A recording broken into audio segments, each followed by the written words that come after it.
What's up guys, it's MTG Matt for you, and today we're going to be looking at the Kaldheim spoilers from January 12th and 13th combined because I didn't get to make a video yesterday. So here we are. I'm trying to still keep this video quite short because there are a lot of cards to talk about, but I made it so that the mythic and rares and uncommons, they're all in the beginning, so we really get through the important cards first, and then I try to wrap up the rest fast. But we'll still take our time to form some proper opinions on the new cards. So without further ado, let's jump right in there. We got our tier list here, and we start with our first mythic, which is Kaldheim Unleashed. 4 mana sorcery in white for 2 and double white, which says create a 4/4 white angel warrior creature token with flying and vigilance, so Sarah Angel. If the spell was foretold, create X of those tokens instead.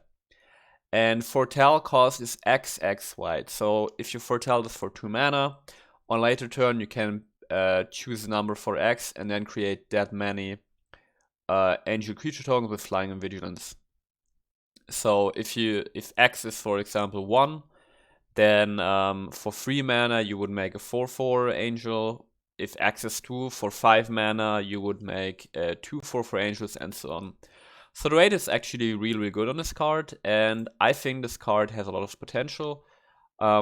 We can compare it right now with Emira's Call, which is the dual model land card from Zendikar Rising, which lets you create 2 4/4 angels for 7 mana, and then your other non-angel creatures get indestructible for the end of the turn. This is in a way better. Like, sure, it's not on land, so there is less flexibility, but I think this card is quite solid and strong. I could see this being played in either in angel tribal decks, because you don't have to foretell this card. If it's your turn 4 and you have nothing else to do, you can just pay 4 mana for a 4/4 flying vigilance angel, which is absolutely fine.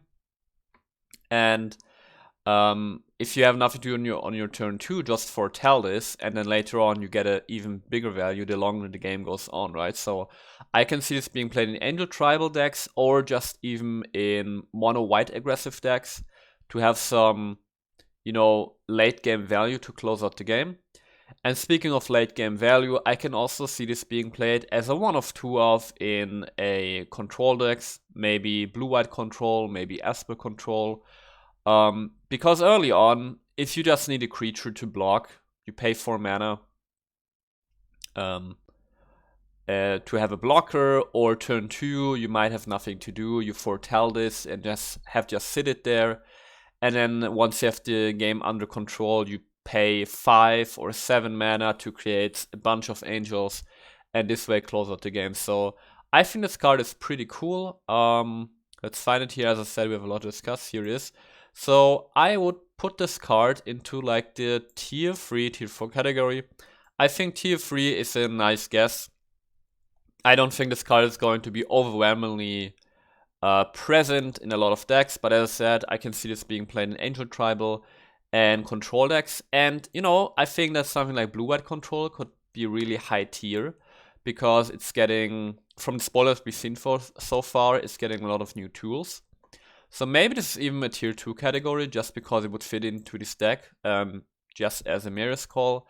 However, it's still less flexible than the Emira's Call, but it has foretell. So I'm trying to be cautious with these spoilers in my evaluation. So I would put this at like tier 3 with upside potential. So I think this card is pretty cool. Next I got Burning Rune Demon, another mythic, 6 mana 6/6 Demon Berserker in black with flying. And when it enters the battlefield, you may search your library for exactly 2 cards not named Burning Rune Demon that have different names. If you do, reveal those cards. An opponent chooses one of them, put the chosen card into your hand and the other into your graveyard, then shuffle your library. So this is a big dude, 6 mana 6/6 for flying Demon Berserker. And when it enters the battlefield, it chooses one card into your hand and another one into your graveyard, right? Your opponent has a say in which of these cards go into your hand. But you get to choose 2 cards which get removed from your deck, so to say, right? And if you build your deck correctly, so for example, you have a Rakdos deck where you utilize escape creatures like Ox of Agonas or what's it called?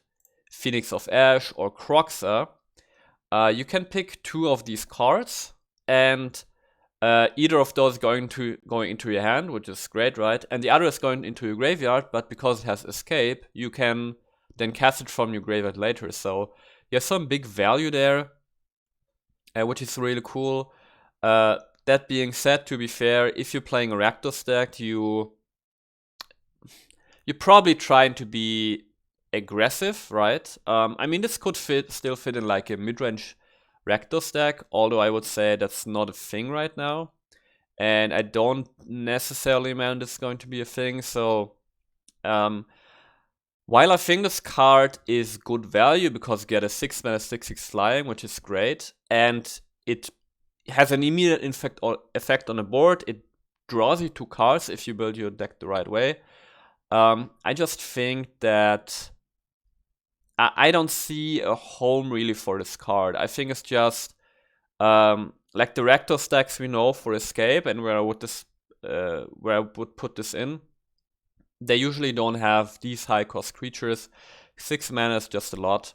And outside of that, in standard, you know, we have the World Tree. The World Tree will make it so, I think unfortunately, that decks like Genesis Ultimatum can just play any color. And you could, you know, if you play a Genesis Ultimatum deck, you can throw this in there, doesn't matter. You might just cast this or like fetch it with your Genesis Ultimatum and then you get warm value. It's an option, but it's not something that like pushes Genesis Ultimatum even more. You have, I think, too many other better options. So because of that, while I think this is actually a solid card, let's find it first. There it is. I think this is like a tier 4 card. I can see this being rarely played, but I think this is going to see not a lot of play at the end of the day. Next up, we got a new Saga in Izzet Colors. 5 mana, Battle of Frost and Fire. First, lore counter. Battle of Frost and Fire deals 4 damage to each non-giant creature and each planeswalker. Second counter, Scry 3. And third counter, whenever you cast a spell with converted mana cost 5 or greater this turn, draw 2 cards, then discard a card. Alright, so I made some few notes here for myself. First off, the first lore counter is basically a Storm's Wrath. Storm's Wrath costs 4 mana, hits the same effect, but hits all creatures. This hits all non-giant creatures, so Izzet is going to be colored for Giant Tribal, and you would put this probably in a Giant deck, but not necessarily only in Giant's deck, because another nice thing about this card is it's an enchantment, right? So you can blink it with Yorion, and with Yorion this becomes really interesting because when Yorion blinks this, Yorion survives the damage because Yorion has 5 toughness. This deals 4 damage, which is great. And then the second and third chapter of the saga, they actually don't really relate to giants at all. Like the second lore count not all, it's just Scry 3. And then the third one, cast spell with CMC 5 or greater. Well, that really sounds like a control deck, right? And speaking of the third champer, I also noted that from Ferris Beyond Death, we have this creature called Phrix the Sun Storm, which is a 5-mana elemental giant as a 4/5. It has flash and flying spells you cast with converted mana cost 5 or greater, cost 1 less to cast, and can't be countered. So it's a giant, which is super nice, and it synergizes with the third lore counter from this chapter, right? So this could fit into a giant trial deck, but right now I have really difficulties imagine what is a giant trial deck actually trying to accomplish. Is it just trying to get out big dudes and then just win that way, or is it trying to be more controlling? And the way like giants are costed, right? I think we won't have giants below 3 CMC because that's just not flavorful, right? They are giants. They need to be big. I think giant tribal could be something like a mid-range deck with control components. We have something like Quake Rimmer, you know, that deals continuous damage to your opponent. And then you eventually win with those big creatures. You have your Bone Crusher giants, obviously. You might play like a Jeskai giant tribal and put in your what's it called? The adventure giant that wipes your board. I forgot it. Realm Cloak Giant, right? So I'm not sure yet about Giant Tribal, how it's going to evolve, but I'm pretty sure that this saga is going to see play, at least in like Yorion decks, because you can repeatedly wipe the board and scry free and draw cards and cast high cost spells is definitely nice. So I would put this into like the tier 3 category. If Yorion decks continue to be relevant in meta, maybe this is even a tier 2 card, right? So cautiously I would put this in tier 3 with upside potential. I could see this being in tier 2. So this is like a tier 2, tier 3 card. Next I got Cyclone Summoner, 7 mana, 7/7, Giant Wizard. And when Cyclone Summoner enters the battlefield, if you cast it from your hand, return all permanents except for Giants, Wizards, and lands to their owner's hands. Now, straight up, I mean, this can be a finisher. It's very expensive, though. The only scenario I could see this being played is with this 2-mana Giant Saga, which on the 3rd chapter says that the next Giant you cast costs 2 less to cast. So if you were to cast this 2-mana Giant Saga on turn 2, on turn 5 your next Giant costs 2 less, so you could cast this on turn 5. And then you might have 2 other giants on the board, and then you can just swing and bounce all your opponent's creatures. But at the end of the day, I don't think it's going to see play. It's just too expensive. It can get countered.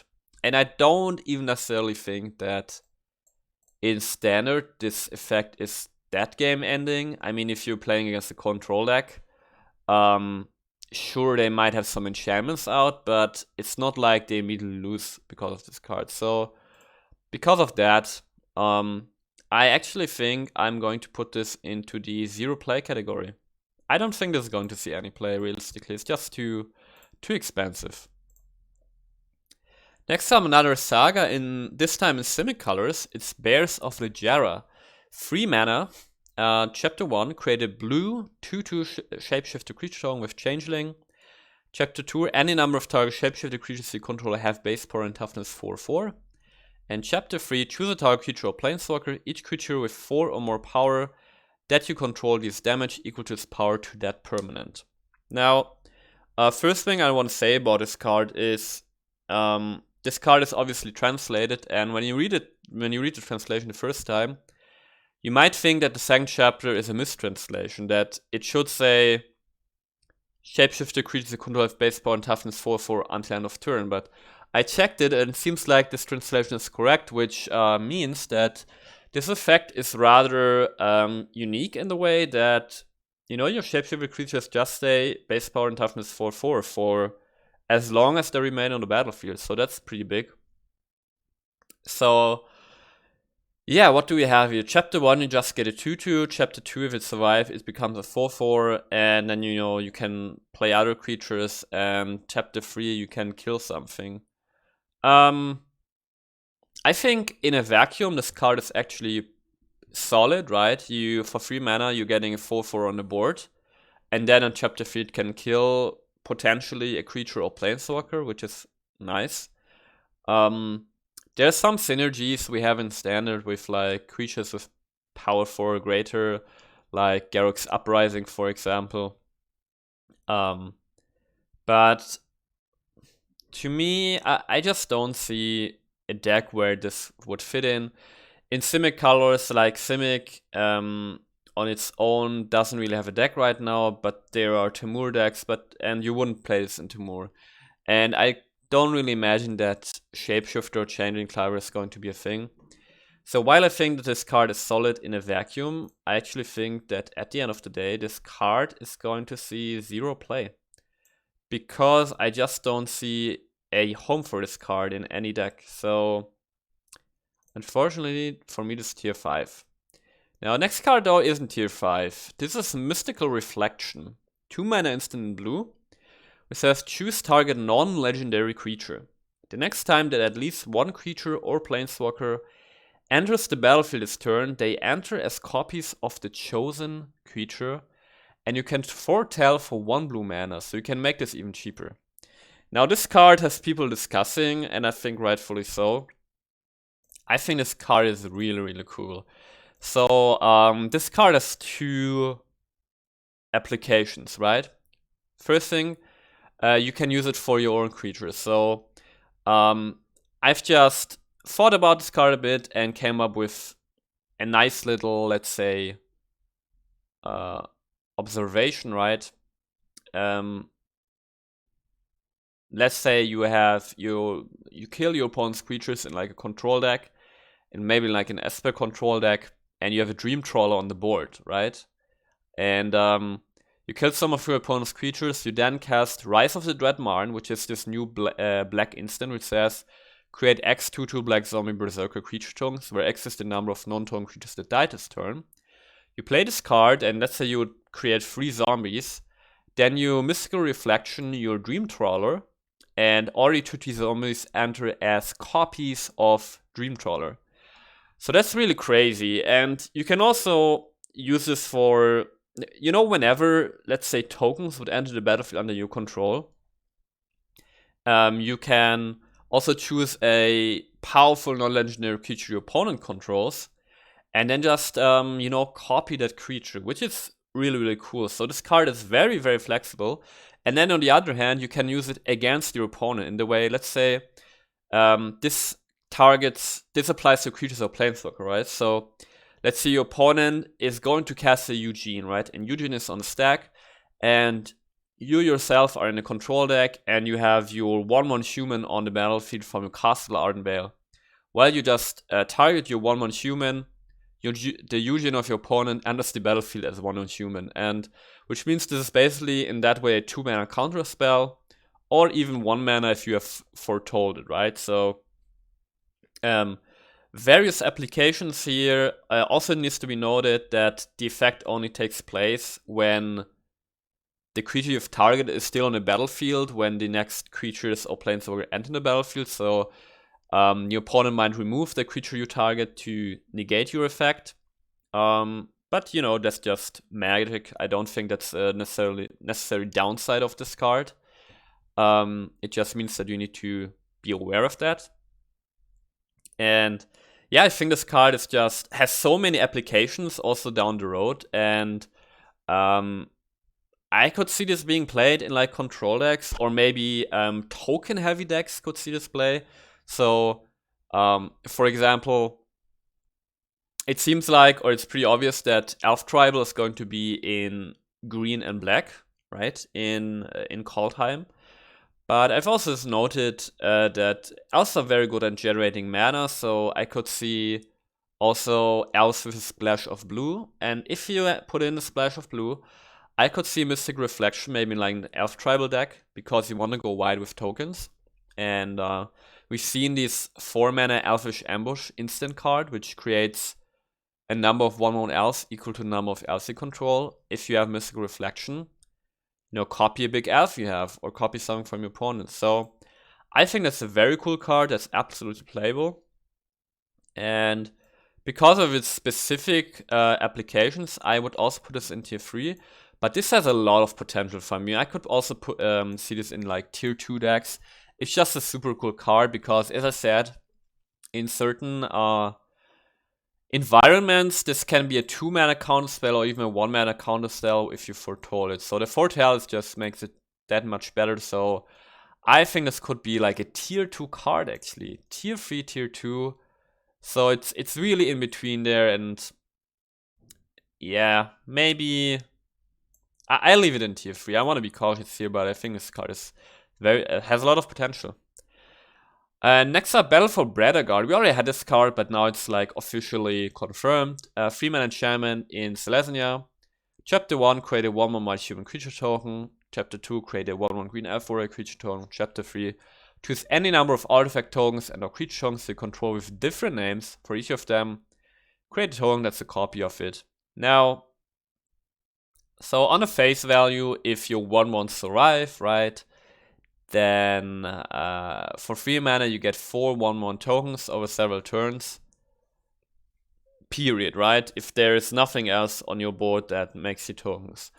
Now this copies also artifact tokens, so you can copy treasure tokens, for example.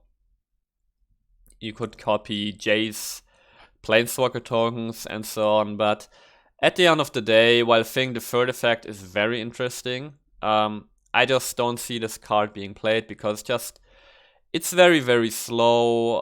What if your 1/1s get killed? And you know, they are 1/1s, so it's very likely. And then third chapter, I don't see a world right now where this has actual applications. And we have like angel tokens that are going to come, but you know, my gut feeling is telling me just no, it's not going to happen. So I think it's going to see 0 playing constructed. Next we got Furious Punishment, 4 mana in Ordos colors, so 1 generic, 2 white, and black mana. It's a Saga, Chapter 1, create a 4/4 Angel Warrior creature token with Flying Vigilance. So Chapter 1, create a 0 Angel. Cool. Chapter 2, until end of turn, angels you control gain tap, destroy target creature with power less than the power of this creature. And in Chapter 3, angels you control gain double destroy until the end of turn. Now this card is pretty juicy. It's really juicy. First off, you play it, you have an immediate impact on the board, you just get a really solid Flying Angel. Just really solid, right? And then Chapter 2 lets you move creatures just by tapping. And remember, your Angel from first chapter Vigilance, so you can even attack with it first and then tap to destroy something. So that's really, really cool. And then Chapter 3 can be just a finisher. And, you know, with the Saga coming out, I've put in the work and I've actually looked at all the cards, like the angel-related cards that got spoiled from Kaldheim so far, and all the like angel-related cards we have in standard right now, and just summed them up to see, okay, is there actually a good angel deck forming right now? And I really think there is. So I'll just walk you through this right here. As 1-drop, you know, we have our Speaker of the Heavens. Excellent 1-drop, which later down the road can create 4/4 angel tokens for free. So that's our 1-drop. On a 2-drop, we have UFO Valkyrie. So 1/3 angel with flying. Whenever another angel enters the battlefield under your control, put a 1/1 counter on UFO Valkyrie. So very, very solid 2-drop with high toughness, which grows over the course of the game. Excellent. As a 3-drop in the angel department, we have Starnheim Aspirant, which is a 3 mana 2/2 human cleric who says angel spells you cast cost 2 less to cast. We have Righteous Valkyrie, which is a 3 mana 2/4 angel cleric with flying, which says whenever another angel or cleric enters the battlefield under your control, you gain life equal to the creature's toughness. And as long as you have at least 7 life more than your starting life total, creatures you control get +2/+2. So very good 3-drops here, 4 angel tribal, excellent 3-drops. On the 4-drop, we have this Saga. Excellent 4-drop. We have Starnheim Unleashed, right? Starnheim Unleashed, you can just use it for 4 mana to create an angel. We got Legion Angel, which gets you more Legion Angel from your sideboards. If you play the Starnheim Aspirant on turn 3, and your angel spells cost 2 less to cast, you can play Valkyrie Harbinger, which is a 6 mana 4/5 angel cleric with flying and lifelink, which says at the beginning of each end step, if you get 4 more life this turn, create a 4/4 white angel creature token with flying and vigilance. So you see, there's a lot of going on there. We got this Eradicator Valkyrie that was this mythic, which I said was just garbage, but it's a 4 mana 4/3 angel. It could see play. We got Cleaving Reaper, 5 mana 5/4, pay 3 life, return it to your hand from your graveyard. And from M21 we got Baneslayer Angel in the 5-drop slot. And also in the 5-drop, also in all of colors, We got Rampage of the Valkyries, which was the enchantment which creates you a 4/4 angel with flying and vigilant when it enters the battlefield. And whenever an angel you control dies, each other player sacrifices a creature. And we still have some cards left from Kaldheim Source. So right there, I think Angel Tribal looks like a really solid, powerful mid-range deck. And you know, I just named you the cards that are Angel related. I think if you build this deck, you want to put in like your Airside of Life's Bounty to protect your stuff, or your doggos that sacrifice themselves to make creatures indestructible. So I think the Saga is very, very good, very solid, and I think Angel Tribal is actually going to be really, really good. And because of that, the Saga is for me definitely in tier 3. Maybe Angel Tribal is even tier 2. I mean, the cards are there, it seems very powerful. It seems like to me that Angel Tribal would just wreck other creature-related decks, like maybe Gruul. I could Gruul Adventurous being wrecked by this, except for like doesn't have a lot of card draw, but still. So for me, the Saga is like going into the tier 3, tier 2 direction, definitely. It's very good. Alright, speaking of angels or not angels, there's actually a god. Now this one is interesting. Raidane, God of Justice, / Raidane Shield. It's the white god, it's a dual model card. Let's look at it. So Raidale is a 3-mana 2/3 god with flying and vigilance, which says no lands that opponents control enter the battlefield tapped, and opponents have to pay 2 more to cast non-creature spells with converted mana cost 4 or more. Wow. And then Raidane Shield is when a source that an opponent controls deals damage to you or a permanent you control, it deals -1 of the damage instead. And whenever you or a permanent you control is targeted by spell or ability that an opponent controls, the opponent may pay 1. If they don't, that spell or ability is countered. So a lot going on here. This is a big one, I think. So let's look at the creature side first. Obviously, first of all, this is a this might be a must-have sideboard card if snow decks are going to be a thing in standard. If snow decks are a thing, you get this from the sideboards and your opponent cries because all his lands come into play tapped, even the basic ones. So this right here is just a big counter against snow decks, which is pretty huge. And then it has this effect that non-creature spell with CMC 4 or more costs 2 more to cast. Now 4 is a big like a big CMC, or like a, how can I say, it's like an important CMC because the board wipes in standard cost 4 right now, right? We have Shatter the Sky basically, and we have Extinction Event. So you could maybe put this into a, I don't know, like a creature focused deck in white. Maybe you put this into your Angel Tribal deck, or you have it as a sideboard card, and you know, you play this on turn 3, and your opponent can't board wipe until turn 6. Or if he kills this, he still has to wait 1 more turn because he can't kill this and in the same turn board wipe, right? So that is really good, and it's just really slows down maybe especially control backs by a lot if they can remove this. That being said, obviously it can easily be removed, but it's just against the right decks, this has to be removed, right? So it just has to be removed. So because it has an immediate impact on board, it's a hate bear against snowlands and big non-creature spells. So that's right there. It's an excellent sideboard card, really, really cool.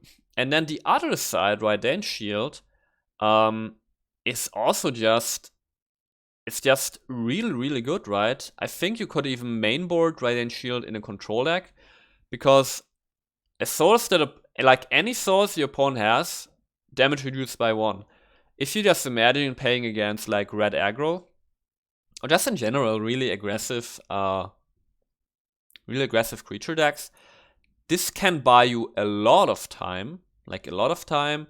To be fair, it costs 4 mana, so at 4 mana, if you're against like aggro decks, you might rather want to board wipe.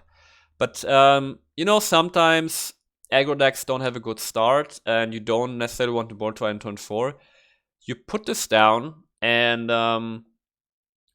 now the damage from your opponent is reduced by a lot, and then has a second ability that, you know, if your opponent wants to remove creatures you control or planeswalkers you control or enchantments, he has to pay an extra tax of 1, right? Which is a lot, and even targets abilities. So all in all, I think this card is just excellent sideboard. The dual model side is really relevant against aggro cards, and I really like this card.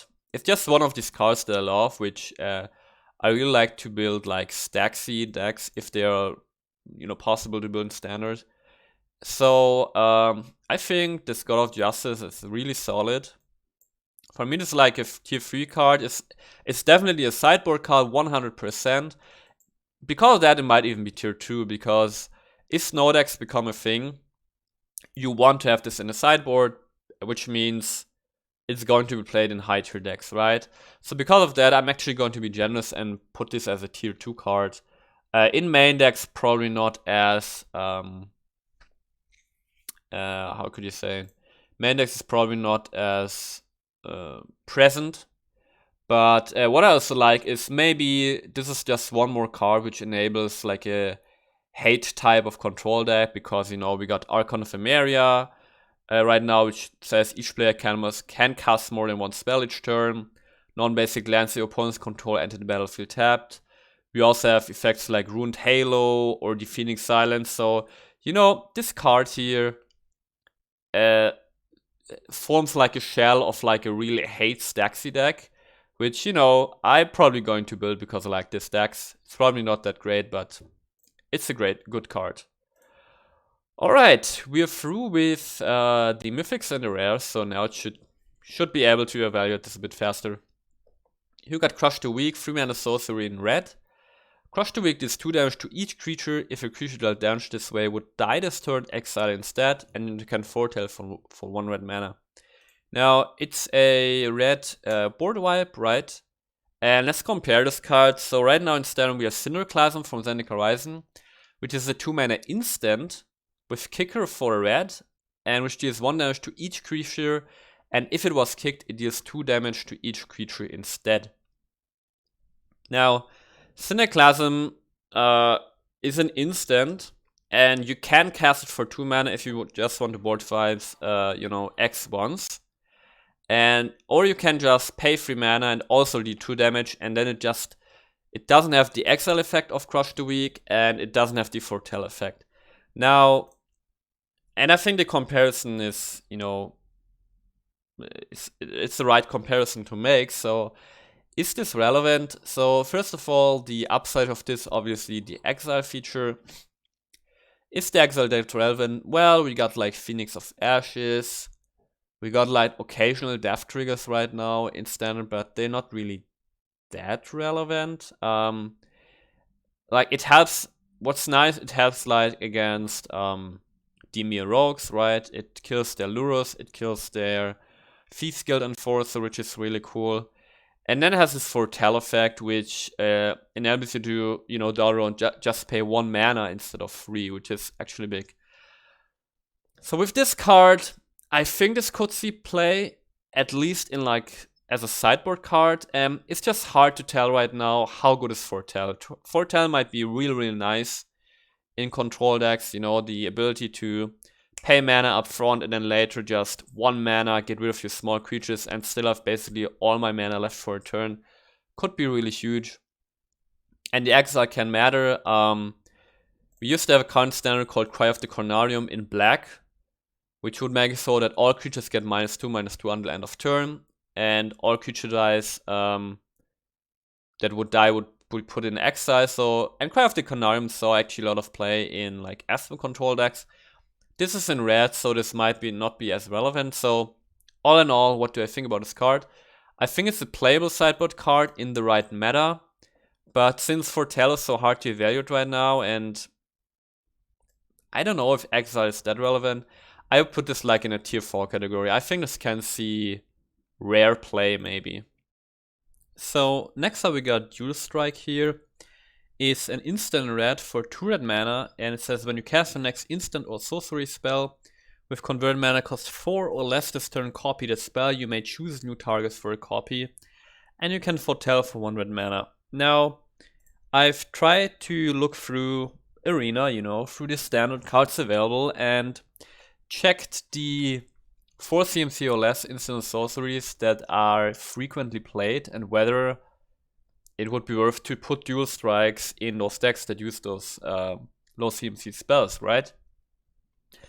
And what I basically found is that a lot of low CMC instants / sorceries are used, but those are mostly black removal, right? And let's say you would play like a Rakdos deck, then instead of putting Dual Strike in, you might just want to have another removal spell, right? It's more consistent and less costly. So you wouldn't use Dual Strike in those decks, and I haven't really found instants or sorceries that would justify putting this in a deck.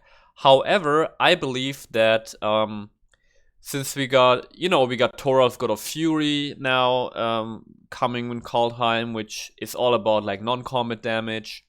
We have, for example, Chandra's Incinerator from M21, which haven't really seen play at all. And, I could imagine a world where a mono-red burn deck that really goes face with a lot of face burn spells might have a place in the meta, because, Bone Crusher Giant always gets played anyway, so there you already have like 1 instant that can deal 2 damage to any target. You could put in Royal Eruptions there, you might put in your Torbrands in there to even up your damage, and just go face, and maybe in between you Dual Strike one of your Royal Eruptions for 1 mana because you foretold it.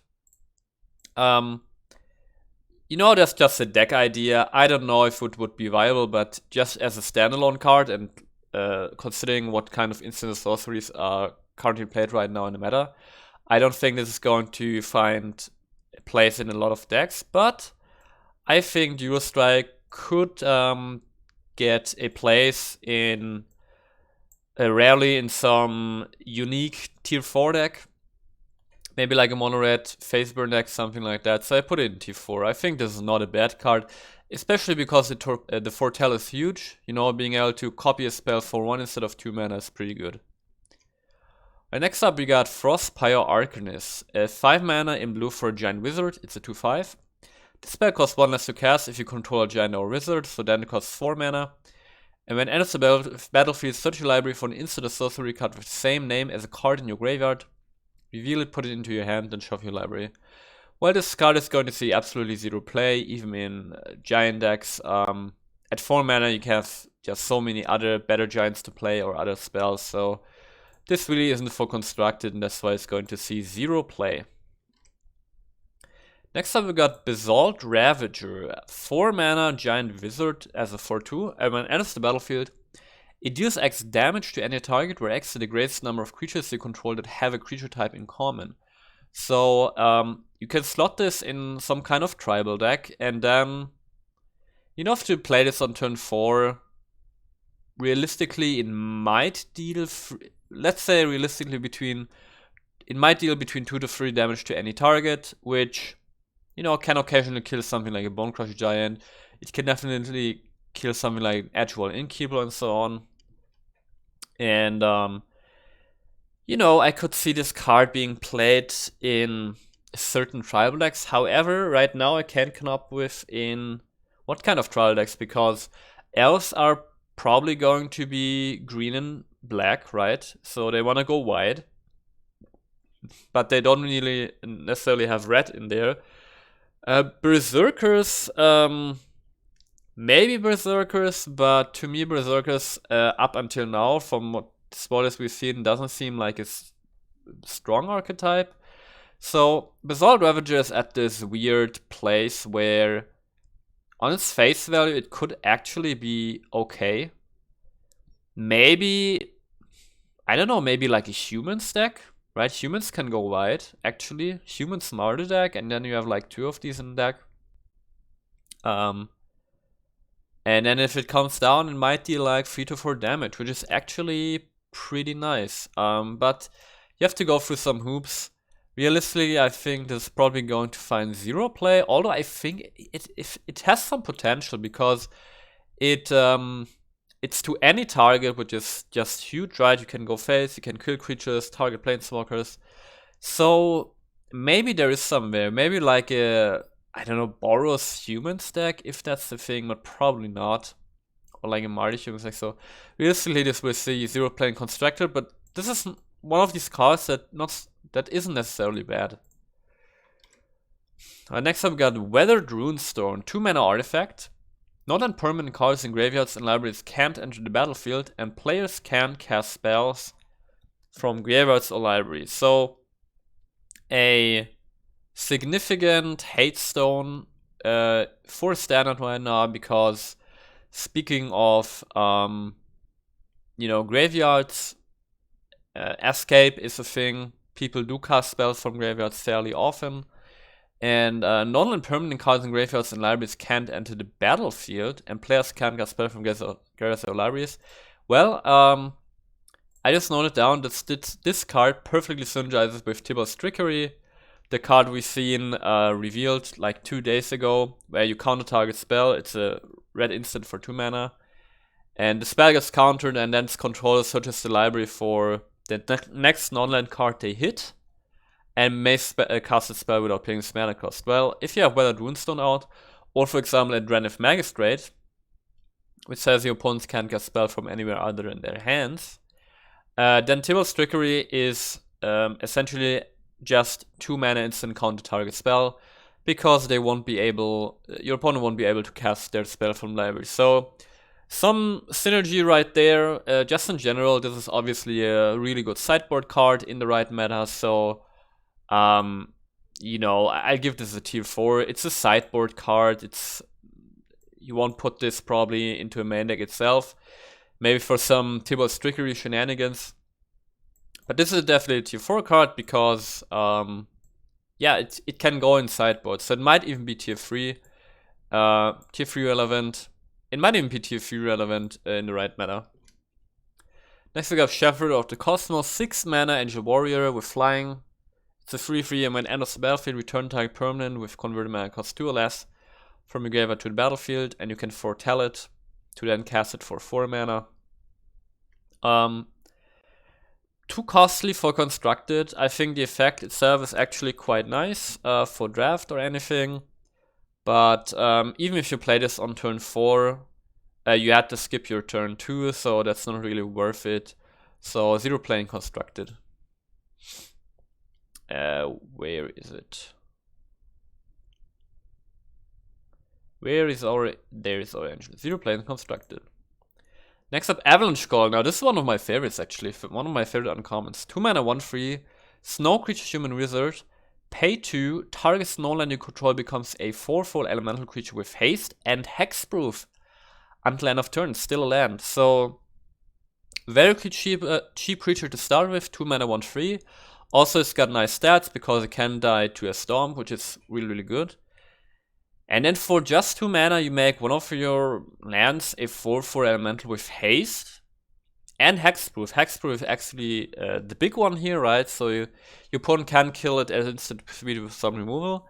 And I think this card can find its place into like some snow aggro decks, if that's going to be a thing.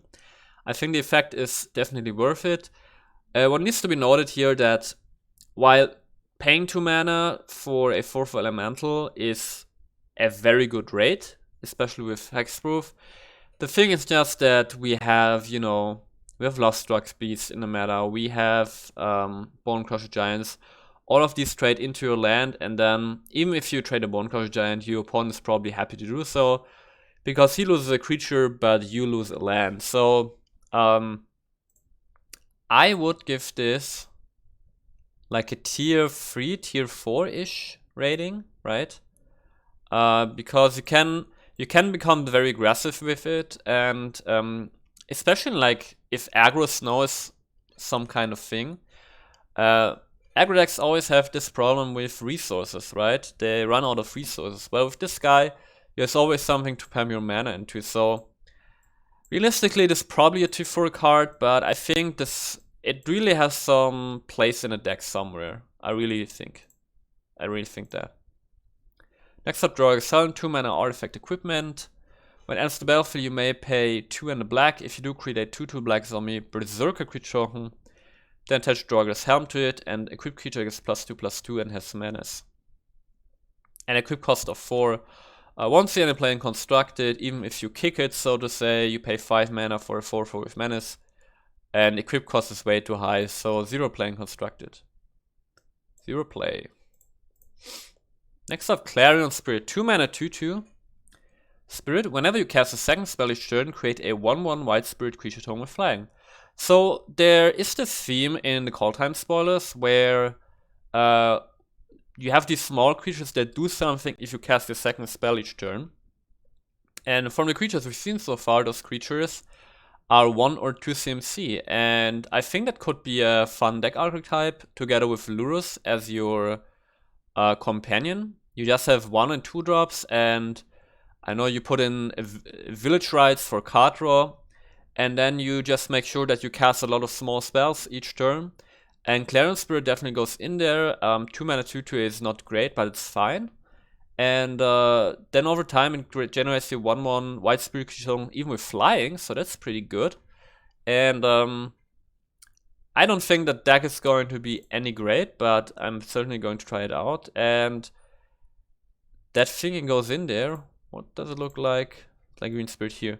So I would put this at like the tier 3, tier 4 category. It's probably like tier 4 because I don't think this deck is going to be very good, but I like this card. It's cute. It's got its effect. It's pretty cool. Next up, what is the juice one? Narfi Betrayer King. 3, a blue and a black for legendary snow creature, the zombie wizard. Other snow and zombie creatures you control get +1/+1. Wow. And then you can pay 3 mana from any snow source to return Narfi Betrayer King from your graveyard to the battlefield tapped. And it's a 4/3.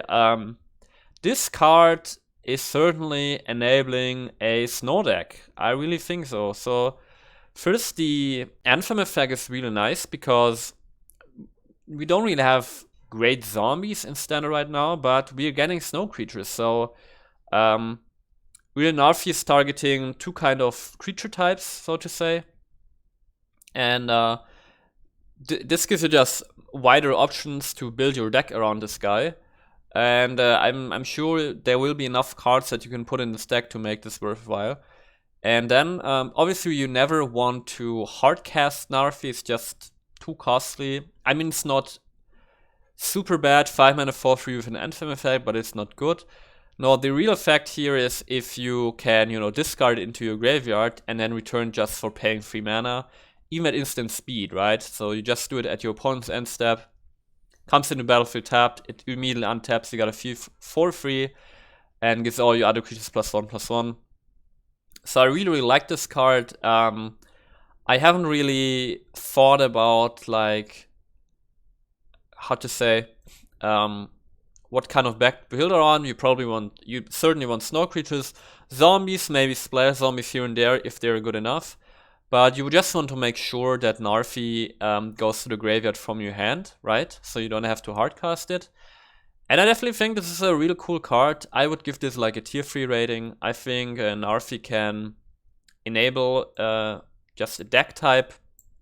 I really like this card, and just the fact that it can repeatedly come back from the graveyard is really huge. So just a great uncommon here.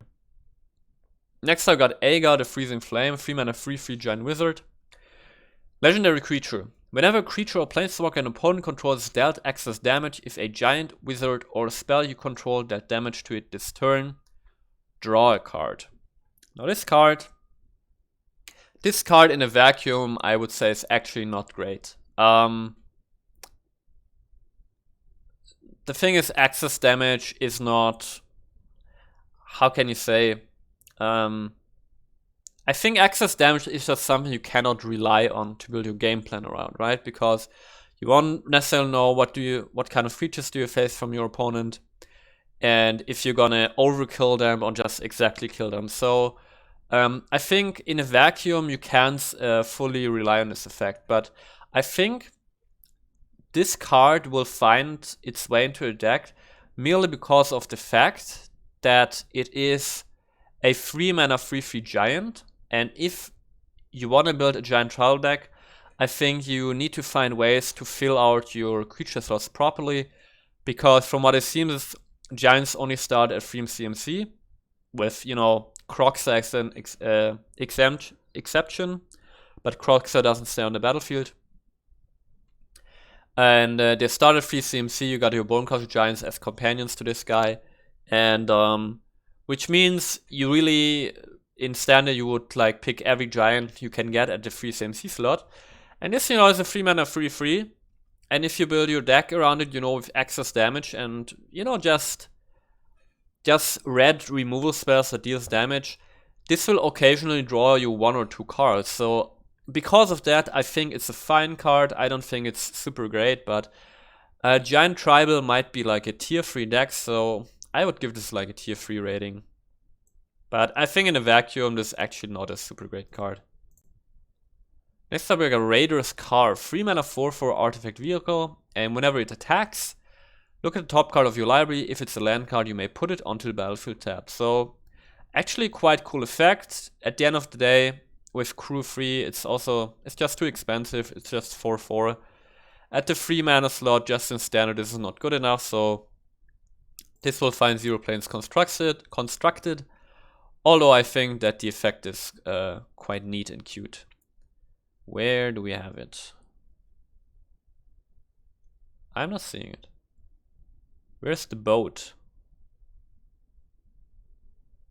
I don't see our boat. There it is. 0 plane constructed. Next we got Giant Ox. It's a 0/6 creature Ox, and you may use Giant Ox toughness to crew rather than its power. 0 plane constructed, even if vehicles were a thing, you wouldn't run this card. Next up, Code Spell Cleric, 1-mana 1/1 human cleric in white with vigilance, and when it enters the battlefield, if it was the second spell you cast this turn, put a 1/1 counter on target creature.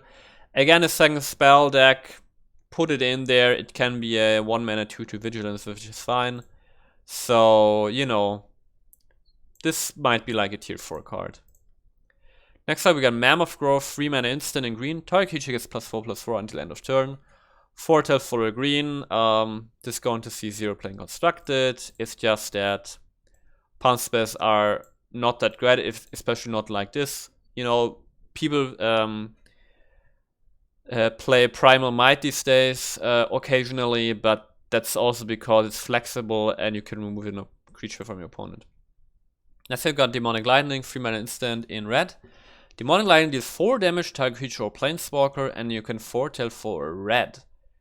Now 4 damage is this amount of damage that won't kill a Luststruck Beast, which is bad. So I would compare this card to what's called Soulseer, which is 5 damage for 3 mana. Also instant speed, also creatures planeswalkers, also deals with indestructible.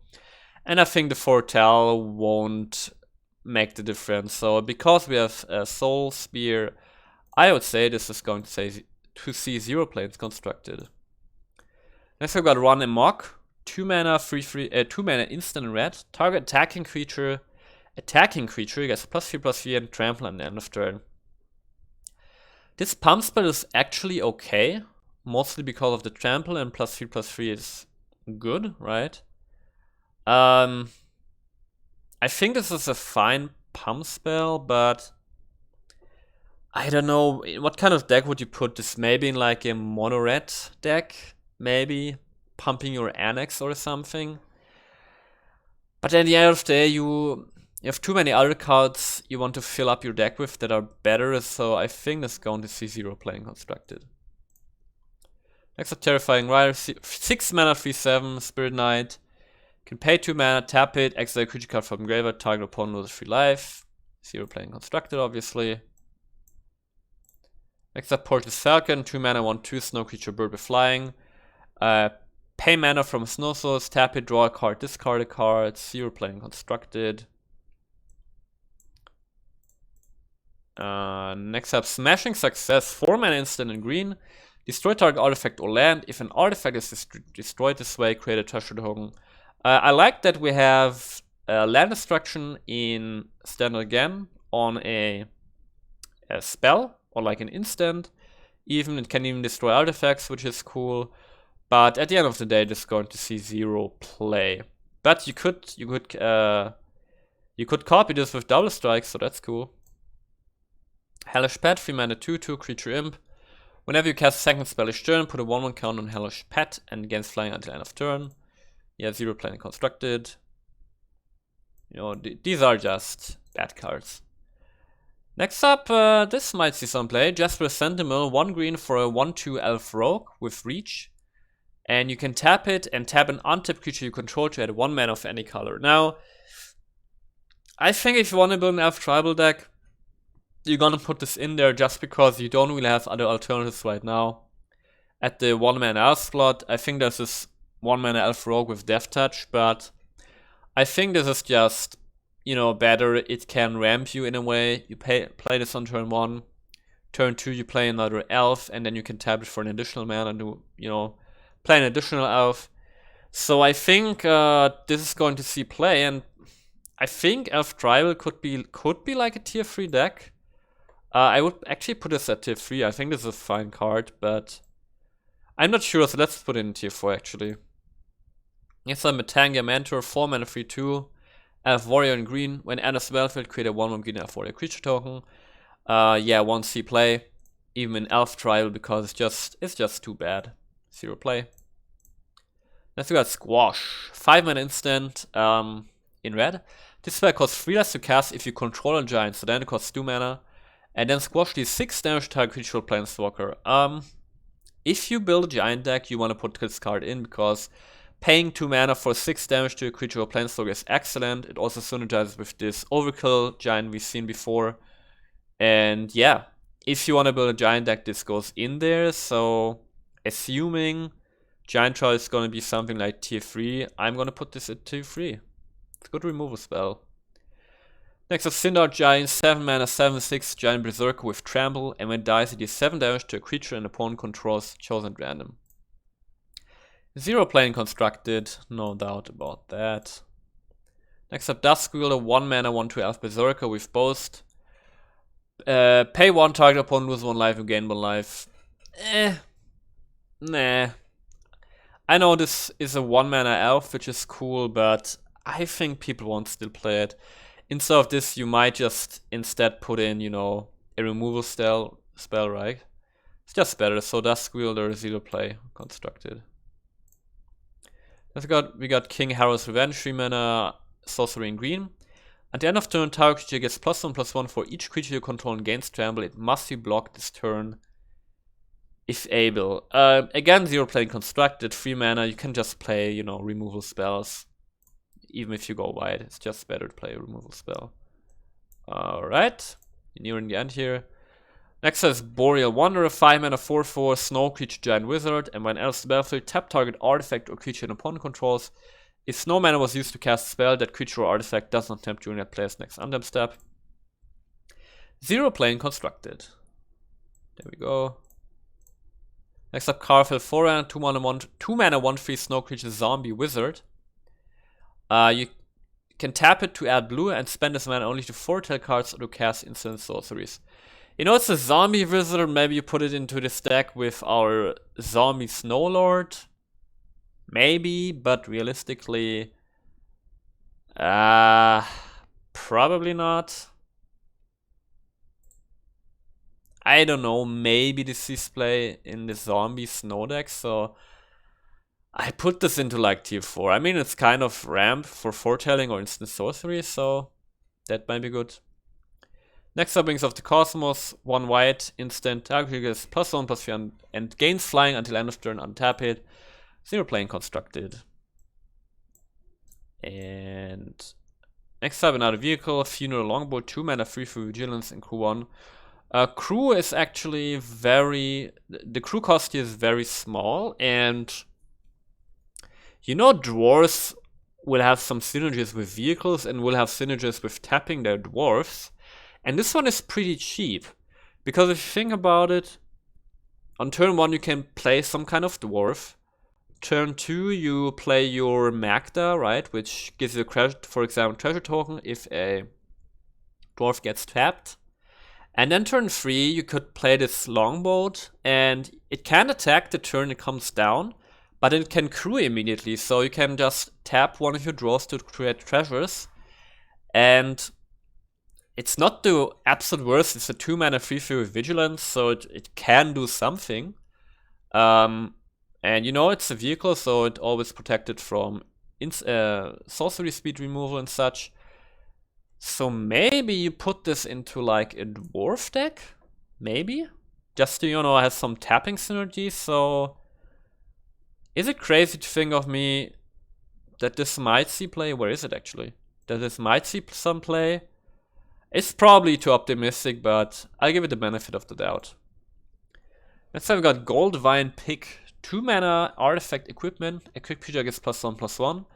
And whenever equipped each creature deals combat damage to player, create a treasure token, an equip cost of 1. Now this effect is actually pretty cool. It ramps you. The equipment is not too costly, just 2 mana and just equip on cost of 1. So what's, for example, really cool is if turn 1 you play your what's it called? What's our red champion called? The red 1-mana 1/1. I forgot. The red, you know, the champion on the horse with haste and first strike, and can equip equipment for 3 less. If you play this on turn 1, this on turn 2, you can immediately equip. Gets +1/+1, swings in, and you get a treasure token. That would be a pretty cool play pattern. Maybe you put this into like Boros Warriors, although I don't know why you would, because Boros Warriors doesn't need mana, it needs card draw. Well, yeah, I think it's a cute equipment. It won't see any play, but I think the effect is actually pretty cool. Next up, Breakneck Berserker, 3-mana 3/2 dwarf with haste. I mean, haste is cool, but I don't know. It's a dwarf, it's a berserker. Haste is not too bad. You know, I give this a benefit of doubt, put it in tier 4. Because if you want to build a dwarf deck, you might need to choose any dwarf you can get. And this is a 3-mana 3/2 with haste. Haste is nice, so I don't know. Next up, Frostpeak Yeti, 4-mana 3/3. You can pay 2, can block this turn. Well, 0 playing constructed. And then Not Void Recluse, 3-mana 4/2 with reach, 0 playing constructed. And I think we're almost done here. Carfiddle Cannonmaster, 5-mana zombie berserker. It's a 4/4. When it enters the battlefield, up to 2 target creatures each get +1/+1 indestructible on the end of turn. Probably pretty cool for draft for constructed 0 play. And the last card of the day is Resolute Valkyrie, 4-mana 3/2 Angel Warrior. And instead of paying the mana cost to cast the spell, you may pay 1 in the white and exile a creature card from the graveyard. Now, paying 2 mana for a 3/2 flyer is actually cool, because it's also aggressively statted, but it dies to storm and so on.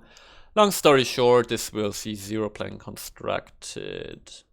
And there we go. That were all the spoilers from January 12th and 13th, so we caught up until here.